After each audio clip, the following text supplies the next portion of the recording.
Here to discuss negotiating for success is David Lewis, president of David Lewis and Associates, Inc. Please give him a warm welcome.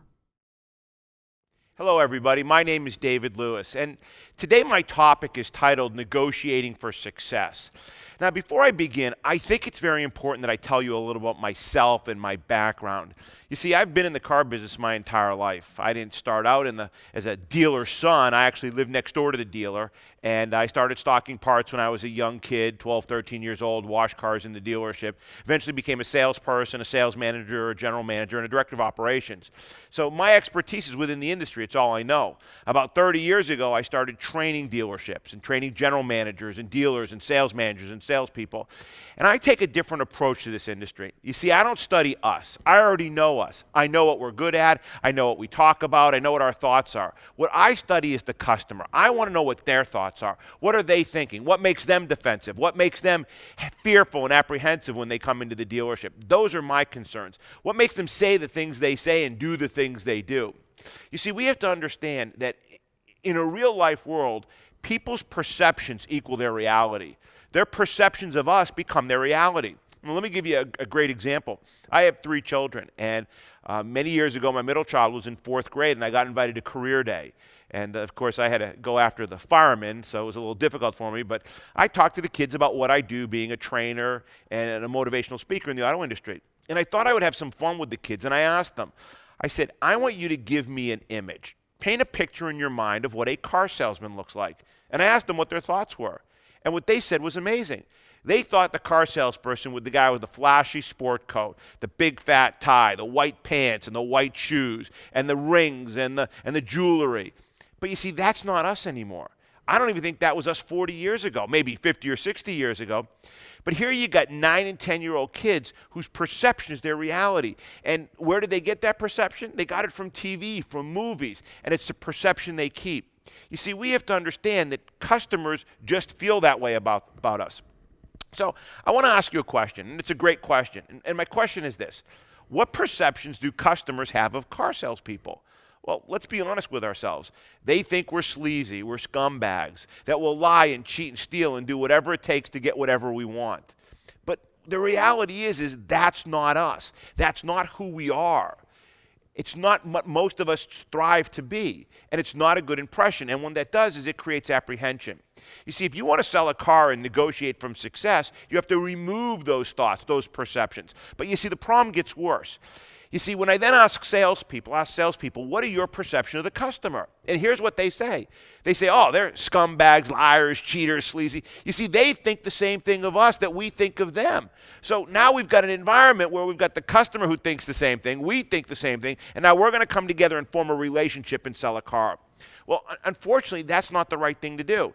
Now, we can't change those impressions and those perceptions as a group, but we can change them individually. We can change them with every single customer that we meet and greet, every single customer that we spend time with. You know, how do these perceptions affect their posture? Well, again, it makes them defensive. And the more defensive they are, the harder it is to sell them a car. The more defensive it is, the harder it is to create growth. Folks, let's face facts. There's nothing wrong with creating growth. There's nothing wrong with selling cars at full list price. But I have a rule. And I'll support you. I'll support you a degree to make gross, and I'm okay with that because I want to make gross. But here's the rule I have. You have to be honest and you have to be ethical. It's plain and simple. Just be honest and ethical. If a customer will come into your dealership, buy a car from you, and pay full list price, and you or your salesperson was honest and ethical and made the right presentation, well, there's nothing wrong with that. I'm fine with that. We don't have to lie. We don't have to cheat. We don't have to steal to create a car deal. So how do these perceptions affect how we negotiate? Well, keep in mind, if that customer stays defensive through the whole process, when it comes time to negotiate, it gets harder and harder and harder. How do you expect to sell a car and maintain gross if a customer is this defensive? So my next question for you is this, can you build rapport with a customer? You know, when I ask everybody says, of course you can. Rapport is an important thing. It's very valuable. Rapport is the ultimate thing. Our sales managers always teach us, build rapport, get on the same page, get your own common interests. Well, I hate to be the bearer of bad news. You can't build rapport with a customer. You think you can, you believe you can, you sell yourself you can, but it's literally impossible. And I'll explain that to you in a second. Let's talk about another word, trust. Can you create trust? How important is trust in the sales process? And I hear all the time, it's ultimately important. You've got to get the customer to trust you. But how are they going to trust you? You're a car salesperson. Look it, as a salesperson, what's our job? Our job is to sell a car. When? Now. And for how much gross? All of it. And the customer knows that. So how are we going to create rapport and how are we going to create trust if that's continuing to go on? So let's go back now to rapport. What is the definition of rapport? Well, the definition of rapport is a harmonious relationship between two people. Harmonious. Again, my job is to sell them a car. When? Now. And for how much gross? All of it. And you think we're going to have a harmonious relationship? You really think that customer's going to invite me over for a barbecue on Sunday or to a holiday party? Harmonious. What's the definition of harmonious? Harmonious is a pleasing environment, free from disagreement or dissent. We're going to have disagreement. I'm trying to sell you a car, and you know that, and that's very, very important. Now let's talk about trust. What is the definition of trust? Trust is a firm belief in reliability, to have confidence in somebody, to trust somebody. Look at customers don't trust us. Let me share a story with you, and this happens all the time, and it's a great story. When my kids were little, I made a deal with them. I said, if you get good grades in school, I'll buy you all new cars when you turn 16. You see, here was my thought. I'm not a very smart person. And I didn't think that my kids were going to be intelligent. So I figured I'd bribe them to get good grades, and I'll buy them cars. Well, you see, nobody told me that the smart gene skips generations. And my kids are very, very intelligent, very intelligent. So they're straight A students. So I'm buying cars all the time. Well, my 16-year-old son, when he was 16 2 years ago, came to me and said, hey, I'm 16, I got a license, and I get straight A's. I should get a car too. So I said, of course you can. So I said, honey, go out and find a car you like. And a couple of days later, he came back to me and he said, Dad, I want to buy a Ford Fusion. Okay, great. So we went to our local dealership's website and we looked up some Ford Fusions, and he found two Fusions that he liked. They were about $800 apart in price. One had a little more options than the other, a different option package. And I called the dealer. Now you got to understand, the dealer is a personal friend of mine. We have vacationed together. We've spent time together. The dealer is a customer of mine. I train in their dealerships. And I said to him, Mitchell's going to get a car. Here's two stock numbers. Can we get a 3-year lease payment on these cars? He said, sure. So about 20 minutes later, I got a text message, and he gave me the two prices. And they were like $290 for one and $305 for the other. Folks, do you know what I did next? You all know what I did next. I shopped him. I didn't trust him. He's a car dealer. Would he have taken advantage of me if he could? Of course he would have. I don't have rapport with him in this situation. There's no trust. So I went on the internet and I found another dealership 90 miles away, and I emailed them. I said, I'm looking at prices on these cars. Now look, if the guy down the street or in the next town over gave me a price of, $4 or $5 less than my local dealer, my friend, would I have gone somewhere else? No, of course not. Was I even going to call him up and say, look, I can get it for $4 or $5 cheaper? No, of course not. But I just wanted to know. People don't trust us. And again, let's think about this. What's our goal? To sell them a car now. And for how much gross? All of it. And they know this. But yet we keep following the same processes and the same procedures over and over again. When I go and I work with salespeople, I always ask for the salesperson that's got the least amount of experience. And I'll get people that say, I just started, I got a month, 2 months, 3 months. And I ask them, I say, what selling steps were you taught when you were first taught how to sell a car? And this is what they tell me. These are the steps they were taught.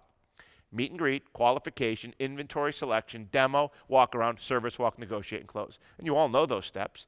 And then I ask them, what steps do you think your competitors are using? And they say, probably the same steps.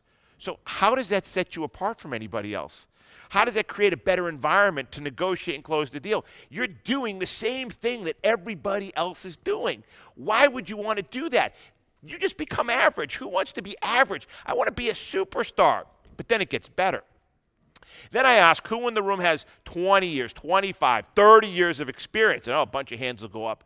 And I ask them at this point, what steps were you taught? You see, I started selling cars in 1979, and I'm going to tell you the steps that I was taught in 1979.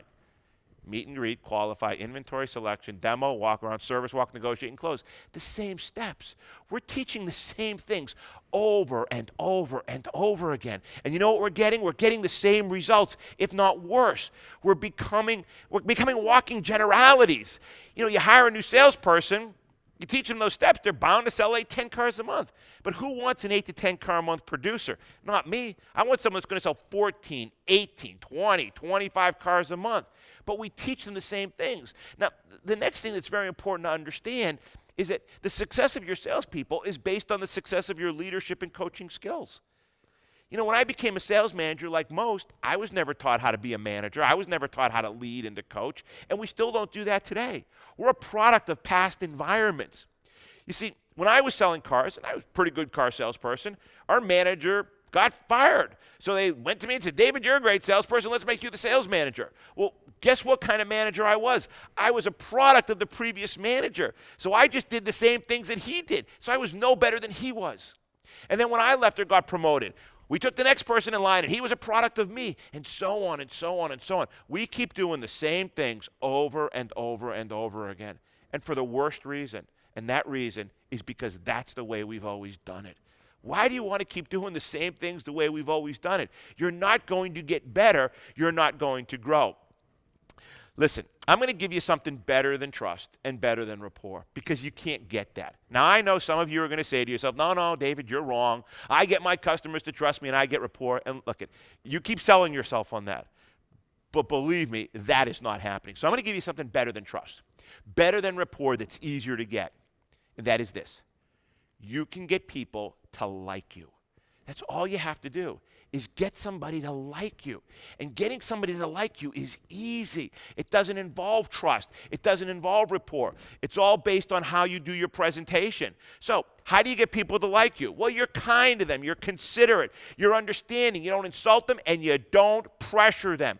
We use so many skills and so many tactics in our sales process. That's pressure. And we don't think that pressure, but the customer does.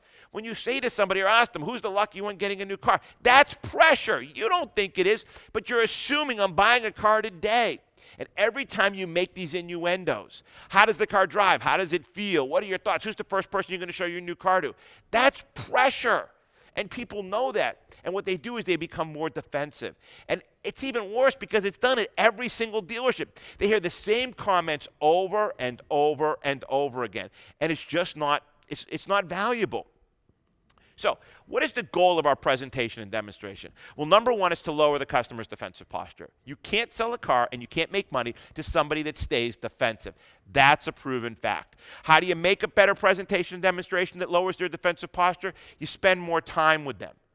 You know, the idea of an 8-minute demo ride, I mean, you gotta be kidding me. I went out for dinner last night. I spent 6-8 minutes reading the menu. I ordered something for $20.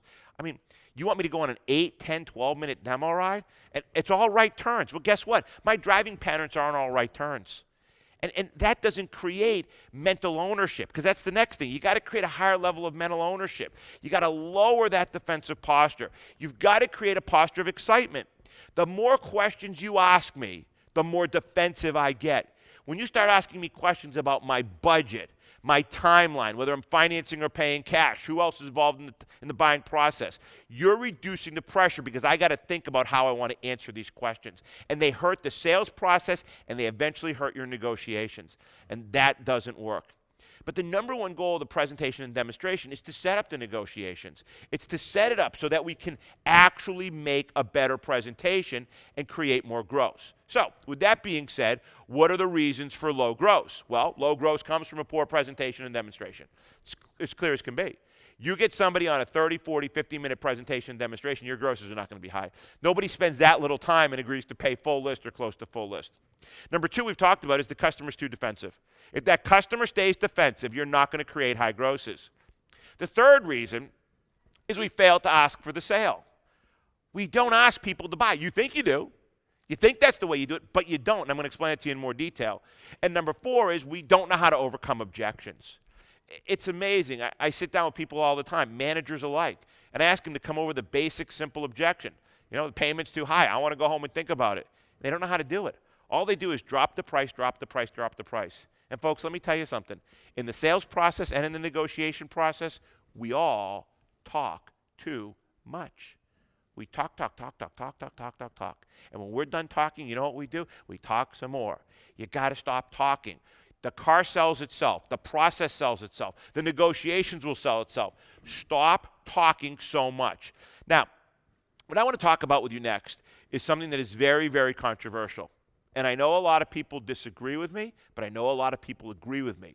And it's very important that you think about this so that you make the right decision for you. And that is this. What is the effectiveness of a trial close? Because most of you use trial closes throughout your process. So first of all, what is the definition of a trial close? A trial close is the attempt to determine if a customer is ready to make a buying decision prior to asking for the sale.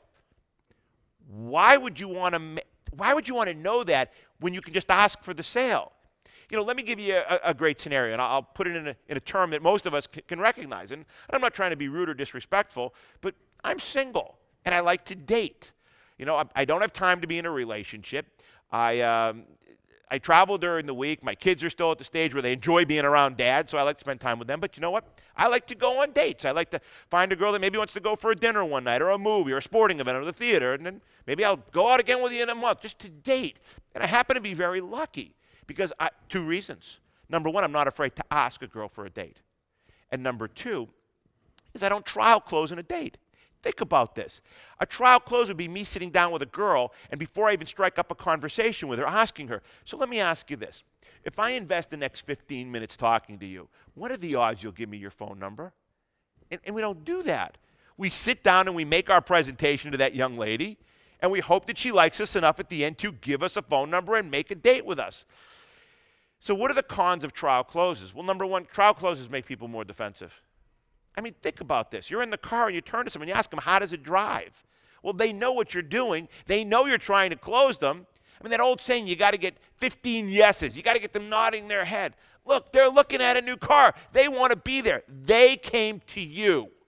Stop this. It doesn't move you farther along in the process. The next thing is this, it makes customers lie to us. We back them into a corner and they lie to us. They lie. You know, what's your timeline for buying a car? Well, I'm not going to buy a car for another week or two. Well, why? Well, we just don't make snap decisions. Well, what if you found a car that you love? Would you buy it today? Well, you're the first place we've been to. You don't want to make a snap decision. You see, we create these lies and this pressure that we put somebody into. Another reason is psychological warfare. I don't like trial closes because I don't like the psychological warfare it brings to me. You ask a customer, are you buying a car today? I want them to say yes. Then I'm excited. But when they say no, there goes my posture. And I know a lot of you say, oh, no, that doesn't happen to me. But you know what? It does. And you could see it on your face. And all of a sudden, your posture starts to drop and decline because you got that negative response. It just doesn't make sense. It's like the old statement after the demo ride. Mr. and Mrs. Customer, why don't you park the car on the sold line? That way no one else will look at it while we negotiate the price.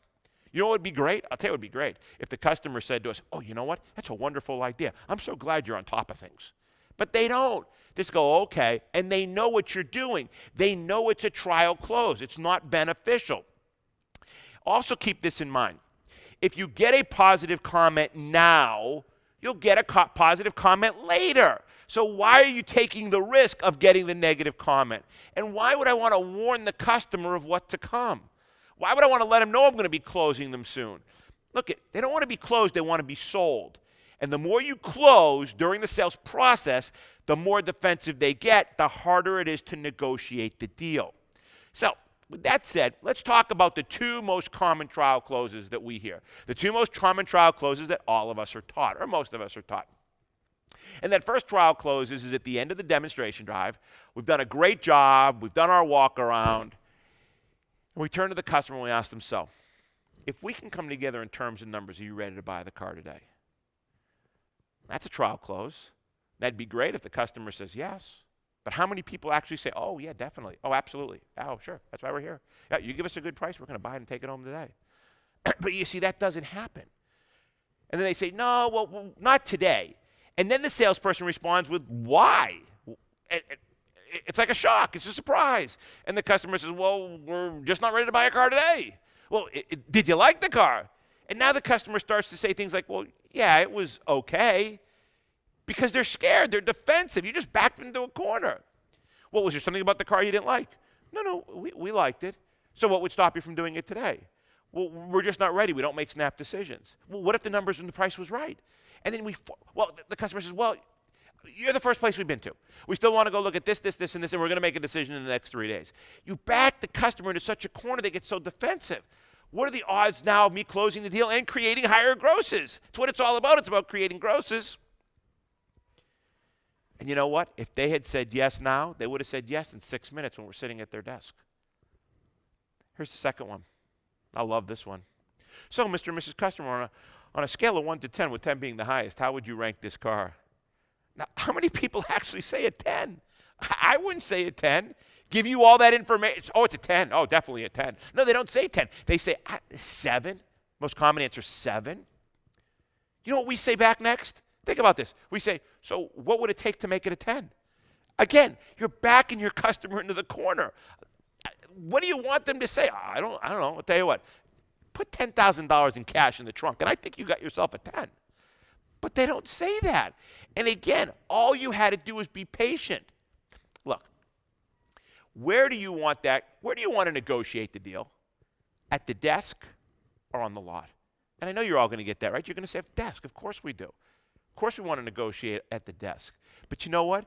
When you trial closed that out on the lot, you brought your negotiations out on the lot. It was the wrong place, the wrong time, it was the wrong conditions. You couldn't wait. You couldn't wait another 6-8 minutes. You couldn't do a service walk and then sit them down and then just ask them for the sale. You had to do that trial close. You had to know if they were buying the car now. And most times you get the bad answer. Now, look, there is a question I do want to ask the customer before we walk away from this car. There is one thing I do want to know. I do want to know this. Are we on the right car? There's no sense in moving forward if we're not on the right car. So my question doesn't relate to closing the deal. I just asked them, folks, does this car meet all the qualifications and expectations you're looking for in your shopping process? That's all I want to know is, do they like the car? Are we on the right car? And here's the beauty. If I did the right presentation and I made the right demonstration, 99% of the people say yes, yes. And then I just say, great. I'd like to show you something we're very proud of here at the dealership. I turn, I start walking away, and I go and I do my service walk. Okay, that's all that I want to know is, are we on the right car? So let's start getting into our negotiation. So now we've brought the customer inside. We haven't asked the trial closes. Everything's going great. Heck, we're having a good time. Listen, buying a car is supposed to be fun, but it's not. And you know what else? Selling a car is supposed to be fun, but it's not, because we make it difficult. So what's the number one challenge salespeople encounter when starting their negotiations? You know what they do? You leave your customer alone. You bring them inside, you sit them down, and you ask them, would you like a cup of coffee or a soft drink? And then you leave them alone. You walk away for 3, 4, 5 minutes. Do you know what that customer's doing? They're regrouping their strategy. They're talking about their game plan. Oh, it gets even better. As you start to walk away, the customer yells, hey, oh, you got free Wi-Fi here? Sure they want free Wi-Fi, because you know what they want to do while you're gone? They want to go on the internet and shop that car, see if somebody else isn't offering a better deal. So we never want to leave that customer alone. It's not the right thing.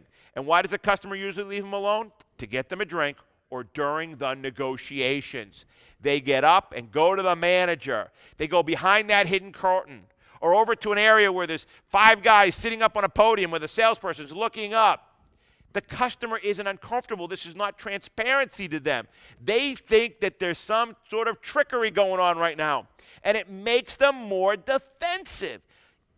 You've done a great job. They love the car. They had a great time. And now you want to throw more defensive posture their way?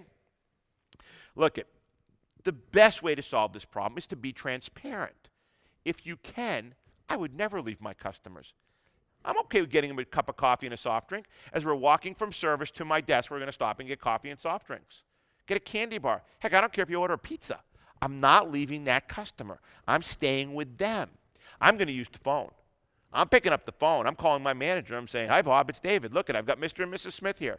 Could I please get the investment on stock number 803? It should be a silver sedan. I want the transparency to be there. It tends to release the customer and make them feel more comfortable. Now, the number one thing that salespeople fail to do after presenting those numbers is ask for the sale. And I know you're going to say, no, I always ask for the sale. But I don't really think that you do. Why do salespeople typically fail to ask for the sale? It's a fear of rejection. They're afraid of rejection. Heck, nobody wants to be rejected, but it's part of the process. If you can't handle rejection, then you're in the wrong industry. Go do something else. This is just not for you. It's not the right thing. You see, Webster's dictionary defines rejection as the dismissing of a proposal or an idea. It's saying no to you. It's saying I'm not ready. And that people don't like. Now, here's some facts about rejection. Rejection causes physical pain. It makes me feel uncomfortable. It hurts. I'm great at what I do. And I don't like rejection, but I accept it. It hurts. Rejection creates anger, puts you on a different tone. And rejection creates aggression.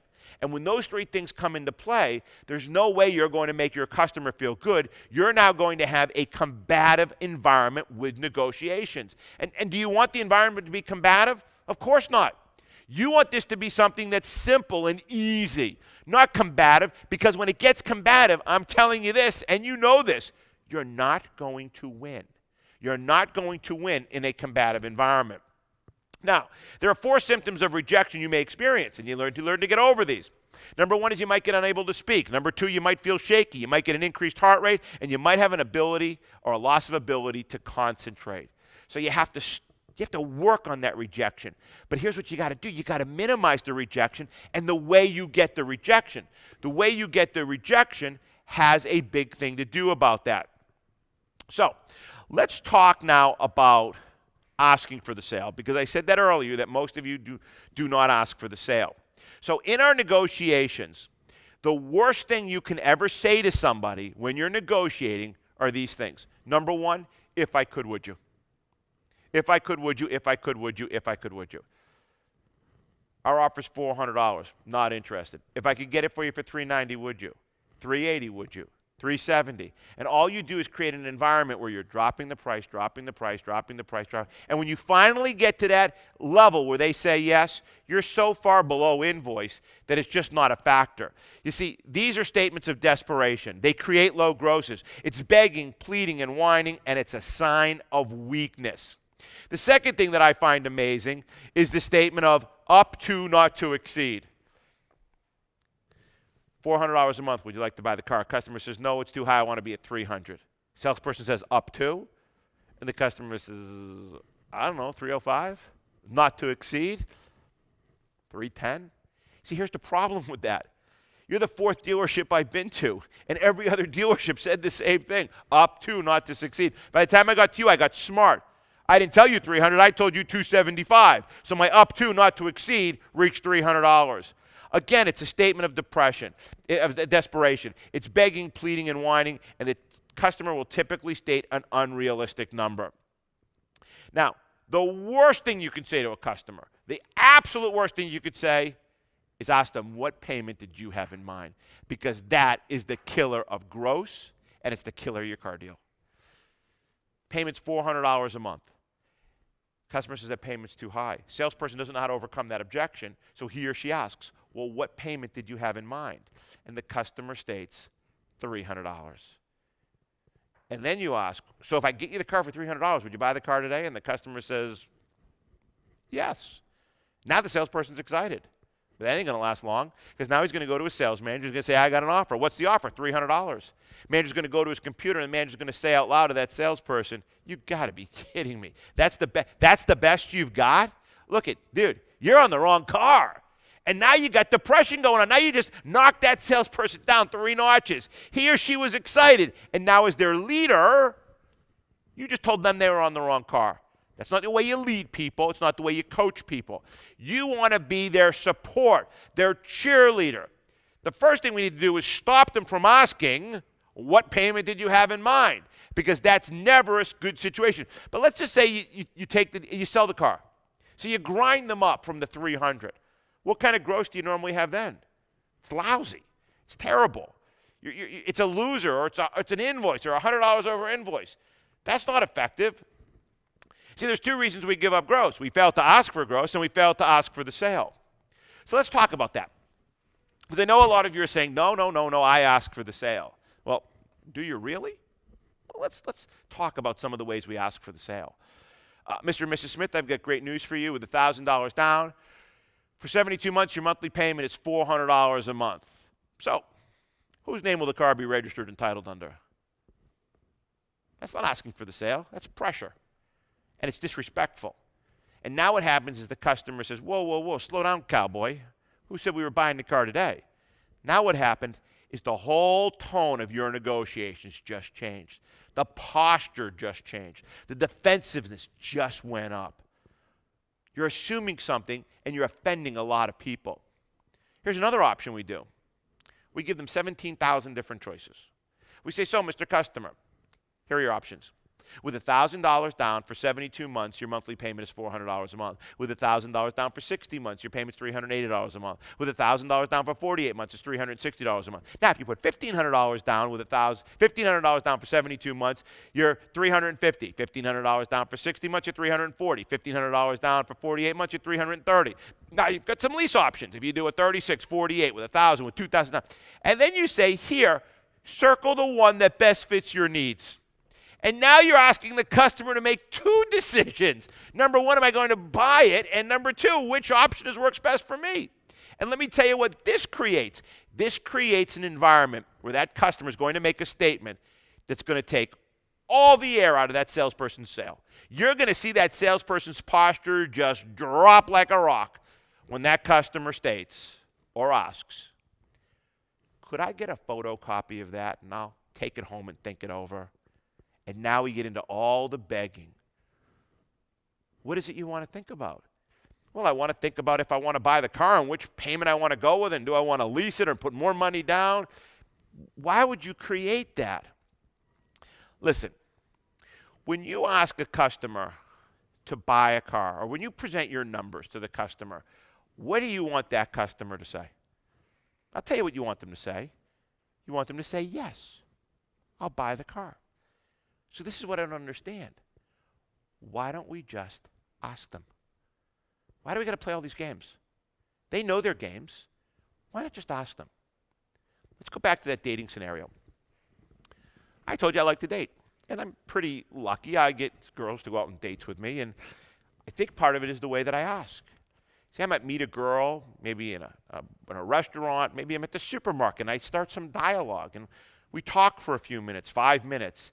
At the end of that dialogue, I might very politely state to her, you know, I've got to tell you, I've really enjoyed talking to you. You sound like a really nice person. I think, would you like to join me for dinner one night? I think we'd have a fun time. And I get most of them say, well, yeah, maybe I would. That'd be nice. Because you see, that's respectful. It's kind. It's polite. And if they say no, they say no. And I wish them the best, and I go on with my day. But you know what? Two things happen. At least I asked. And number two, I asked respectfully. That's all I want you to do.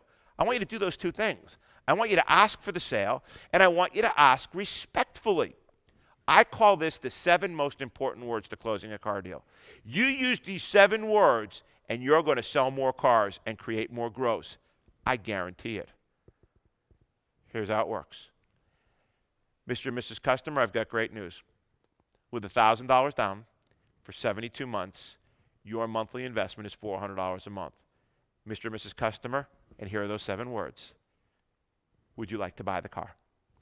And then I shut up. See, that's kind. That's respectful. You know what? I've earned the right to ask for their business. I've been with them for 2 hours. And here's what's funny. They expect me to ask for their business. They expect it. They know it's going to come. Just do it politely and then stop talking. And here's the best part of all. Nobody is ever going to just say no. It's not logical. Mr. and Mrs. Smith, with $1,000 down for 72 months, your monthly investment is $400 a month. Would you like to buy the car? No. They just don't do that. They'll say no and give you a reason. No, the payment's too high. No, you're not giving enough for my trade. No this, no that. But here's the cool thing. Guess what some people do say? Mr. and Mrs. Smith, would you like to buy the car? Some people actually say yes. But you don't know until you ask. And guess what? If they say yes, I've just made a great gross on that car because I asked. Now, the benefit of this is no one is offended. The question's expected by most customers, and the question is respectful. So let's role play some scenarios, some realistic scenarios. So you all are my customer, and I've made a great presentation and demonstration, and we're sitting at my desk, and I call, and I might fill out my worksheet and say, folks, I bet you're excited to find out what an investment in this car would be. And guess what everybody says? Oh, yeah, that'd be great. Nobody ever says, no, thank you. They say, oh, okay, great. So I pick up the phone. I say, hey, Bob, it's David. I'm here with Mr. and Mrs. Smith. We're looking at a 2017 sedan, stock number 803. Could I please get the investment on that car? Oh, great. That sounds great. And I hang up the phone. I say, Mr. and Mrs. Smith, I've got great news with you. With $1,000 down for 72 months, your monthly investment is $400 per month. Would you like to buy the car? And as I said earlier, I will get a small percentage of people right now that will say yes. But the rest will say no and give me a reason. So let's take a common objection. Customer says, no, that payment's a little bit more than we want to spend. So now what do most salespeople do? They start in with the, well, what number did you have in mind? And they lose control and they lose their gross. You see, you have to understand when people object, they're getting a little nervous, a little apprehensive. That's normal. They came in like this, you got them all the way down to here, and now when we're sitting at the desk, this comes up a little bit. That's normal. Accept that. So the first thing you have to do in responding to their objection is you got to relax them. I don't want a combative environment. A combative environment is not going to benefit me, so why have it? So the first thing I'm going to do is relax them. So, Mr. and Mrs. Smith, with $1,000 down for 72 months, your monthly investment is $400 a month. Would you like to buy the car? And Mr. Smith says, no, I'll be honest with you, that payment's a little bit more than we want to spend. We love the car, but more than we want to spend. So I'm going to say this. Look, I understand exactly where you're coming from. I'm just like you. You know, when I set out to buy a high-ticket item, I too set up a budget, and I too try to stay within that budget. And sometimes it can be very, very difficult. Can't it? And then I shut up. And everybody responds. They nod their head. They go, yeah, it is. It's very difficult. You see, what I wanted to let them know up front is I heard their objection. I understood their objection. I want to let them know it was logical, show a little empathy to them, even catch them a bit off guard by agreeing with them because it relaxes them. Then I go into the second part. The second part is all about giving them a reason to change their mind. I want them to change their mind and buy that car for $400 a month. So I'll take it from the top. And it's always a story. People love stories. Mr. and Mrs. Smith, with $1,000 down for 72 months, your monthly investment is $400 a month. Would you like to buy the car? Customer says, David, no, we like the car, but it's a little bit more than we want to spend. Oh, I understand exactly where you're coming from. I'm just like you. When I set out to buy a high-ticket item, I too set up a budget. I too try to stay within that budget. And sometimes that's very difficult, isn't it? Oh, yeah, it's very difficult. Look, and I lower my tone. Folks, let me share something interesting with you, something that actually happened. About a month ago, I was back in our service department, and I bumped into a customer I sold a car to about 6 months ago. I walked up to him, asked him how he was doing, and he said, great. And then I made the mistake of asking him, so how's the car? He said, David, it's the worst decision I've ever made. I got to tell you, I was shocked, flabbergasted. He saw that look on my face, and he said, look at David, I'm not mad at you. I'm not mad at the car. I'm not mad at the dealership. I'm mad at myself. And I asked him why. He said, well, David, do you remember that in order to save $40 a month, I went with the car that didn't have the sunroof, the leather seats, and the alloy wheels? And I said, yes, but you were on a very, very tight budget. He said, David, I know I said that to you, but I got to tell you, every time I get in my car, every time I say to myself, I can't believe it, in order to save $40 a month, which I've got, and I don't have the car that I want, with the sunroof, the leather seats, and the alloy wheels. And every time I make my payment, I say to myself, this is crazy. I've got the $40, but I don't have the car with the sunroof, the leather seats, and the alloy wheels. Then he said, David, it really bothers me a lot when I go out for dinner with my wife. And I'm thinking, well, he just doesn't like driving the car. And I said that. And he said, no, David, it's not about driving the car. Here's what it's about. You see, when my wife and I go out for dinner, we don't think twice about spending $100. And then when the bill comes, I add another $20 on for a tip. And then you know what? The next day we forget about that forever. Never remember that meal again. $120 gone. And you know what? I skimped to save $40 on a car. And then he said this. He said, I'll tell you what the worst part of all is. Here's the worst part of all. The worst part of all is I still have 63 more payments to go on this car. Now, folks, look, you're in the exact same situation that he is in. The only difference is you have an opportunity for a different outcome. You have found a car that you love, meets all your wants and needs. Now, please don't misunderstand me. We can come down on that price. Just like in his situation. You've picked a car with a sunroof. You don't have to have a sunroof. It's a luxury. We can go out there and find a car without a sunroof and probably save you $7, $8 a month. You've picked a car with a navigation system in it. You don't have to have a navigation system. We all have cell phones. A cell phone will navigate for you. And we could save you another $4 or $5 a month. But the question is this. If you do that in 6 months, 8 months, 10 months, 12 months, are you going to say to yourself, gee, for that $15, $18, $20 a month, I wish I had all these options? Look, you found a car you love. It fits all your wants and needs. I got to ask you again. Would you like to buy the car? Now think about what I just did. I gave them a reason to think about what they're doing, to think about the options and accessories they want and whether it's worth giving them up. I've asked them twice to buy this car, politely and respectfully. And both times, I'm still at full list price. So guess what? The first time I ask, I get a little. The second time I ask, I get a little bit more. But now let's be realistic. Now the customer says, well, David, we like the car. We really like the car. I just don't want to be at $400 a month. It's just more than I wanted to spend. And again, that salesperson is gravitating. He wants to ask, well, what will it take to put a deal together today? But again, why lose that control? Why lose that profit? Not me. I'm controlling the gross. You see, that customer just told me something very important. They just told me they want to buy the car. It's about winning. It's about getting a deal. I get that. I understand that. I'm not mad at them for that. I want to sell a car. But I'm going to control the gross. So I'm going to pick up the phone. And I'm going to call my manager and say, Bob, it's David. And I'm going to say this right in front of my customers. I'm going to say, Bob, look it. I'm with Mr. and Mrs. Smith still. Is there anything we can do on this price? $400 is just a bit more. And I say this right in front of them. And Bob, please don't misunderstand. They want to buy this car. I say that right in front of them. I've never had anybody say to me, oh, no, don't tell him that. I say it right in front of them. Build the excitement. So maybe Bob gives me a new number or he calls me back a minute later and I ask him again. I say, folks, I've got great news. We are going to give you a little bit more of a discount, some more rebates. Here's what we're going to do. We'd like to offer you this car today at $389. So would you like to buy the car? Now I've asked 3 times. First time I ask, I get a little. Second time I get a little more. Third time I get a little bit more. So I'm closing deals. Now let's be realistic one more time. Now the customer comes back and the customer says, David, I'll tell you what. He's ready to make me an offer. I'll buy this car today for $375 per month. He has now made an offer to me. And what I call this offer is a double R offer. It's reasonable and realistic. We started at $400.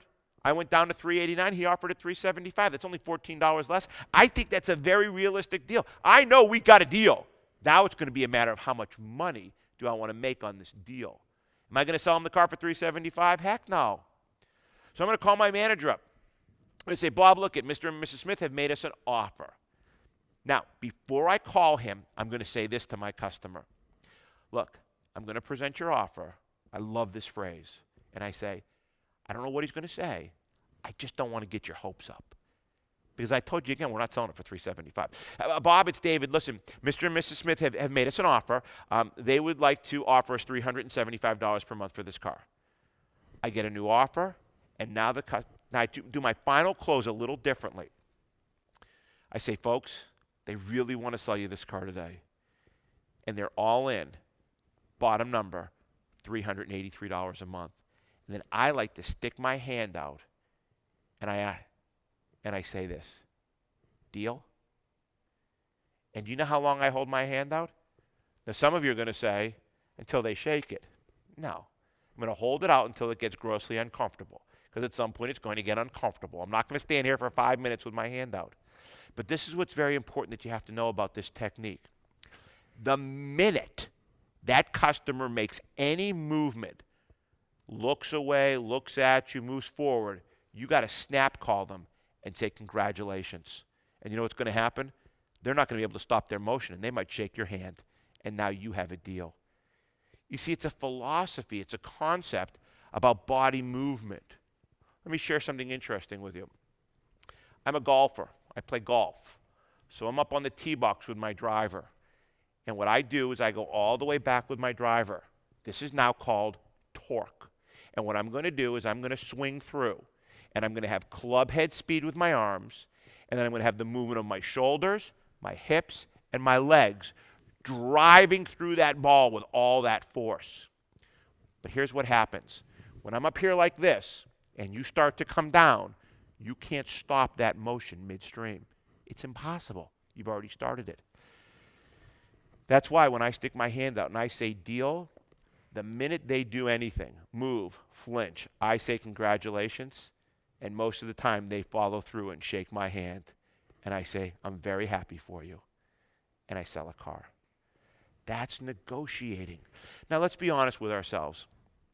Is every deal going to be smooth like that? No, of course not. If it was, we'd be thrilled to death. They're not always going to go that easy, but it's the majority of them can. I mean, ask yourself this. Do you think your salespeople, or if you are a salesperson, that you have another 3 or 4 car deals a month in you? Managers, do you think your salespeople can each sell another 3 or 4 cars a month? And we all know the answer is yes. Managers, do you think there's another $150, maybe $200 of gross that we leave on the table on every car deal? And we all know the answer is yes. But if you can master that small little increase, that 3-4 cars per salesperson, that $150 to $200 per car, do you realize at the end of the month how much money you've increased profits? Because that's all profits. It's all profits. Now I'm going to share with you one more scenario, and then I'm going to wrap up. I'm going to talk to you about the customer that is extremely arrogant and cocky. You've all had them. You all know this customer. So what I do is I come out and I state my numbers. I say, Mr. and Mrs. Smith, I've got great news. With $1,000 down for 72 months, your monthly investment is $400 a month. And that arrogant and cocky customer looks at me. He takes my piece of paper, he flicks it back at me, and he makes this statement. You go tell your manager I'll do this deal for $300 a month and not a penny more. That's the creation of a combative environment. And I don't want a combative environment. Now, each and every one of you would love to reach over across that table and smack that guy across the face and put him into reality. I'm going to show you how to do that. Not physically, because we're never going to strike anybody. But I'm going to show you how to put that person into place. You see, when that customer states to me, you go tell your manager, I'll buy that car for $300 a month and not a penny more. I'm going to lower my voice. I'm going to look him straight into the eye, and I'm going to say this. $300 a month? He's going to say, $300 a month. That's your offer? Yes. And I'm going to ask him this. Mr. Customer, could I make a sarcastic comment? And I'm going to tell you what every single person's going to say. And the cockier they are and the more arrogant they are, the more confident they're going to say this to you. Sure, say whatever you want. I don't care. And guess what? That customer just gave you permission to smack them. And again, not physically, but verbally. And then I'm going to respond by saying this, very soft. Look it, I appreciate your offer. I know what you're doing. I do the same thing too. But you know what? Let's be realistic. You and I both know that that offer is unreasonable and unrealistic. And then I shut my mouth. Throw the ball back in his court.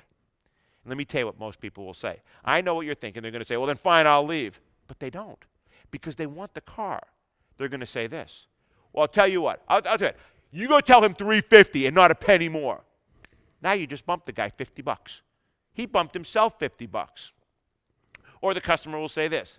Well, what price do you think is fair and reasonable? Me? I think you're going to buy this car probably around $386 to $391. So, would you like to buy the car? And I'm telling you, the whole tone changes because I'm controlling the process. I'm controlling the negotiations. I'm controlling the tone. Folks, I'm going to leave you with this. Selling a car is very easy, and creating gross is very easy. We're the ones that make it difficult. We're the ones that make it hard. We have used the same processes, the same negotiation skills over and over and over again, year after year after year, and the customer knows this. Trust me, I study the customer. I know what their thoughts are and what they think. If you want to sell more cars and create more gross, you have to educate and train, and you have to get your people to understand that customer. And the more they understand that customer, the easier it will be. I hope you've enjoyed my presentation, and I hope you give some of this stuff a try, and I wish you all the best of luck. Thank you.